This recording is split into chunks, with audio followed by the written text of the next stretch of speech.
President Bangag on Tuesday ordered the Securities and Exchange Commission to ensure the successful implementation of Republic Act 12214 for the Capital Markets Efficiency Promotion Act by cutting back on red tape and transaction fees. Julul, red tape? Kayo mismo? Siya mismo ang nagnanakaw at naghahakot ng pera ninyo?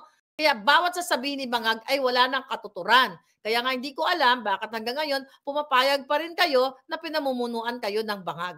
Sabi sa balita, Bangag gave the directive during a special bell ringing at the Philippine Stock Exchange to mark the effectivity that he enacted in May. Marcos said the CMEPA is a timely and strategic tax reform, redefines and transforms how Filipinos invest, build, and grow their hard-earned savings. Alam niyo naman dyan sa tax, di ba? Sa BIR, ang mga amiga ni Lisa Tanas, ni Bangag Jr., pwedeng mag-tax evade. Pwedeng lumusot. Pero yung mga maliliit na negosyante, tina-target ng mga walang hiyang iyan.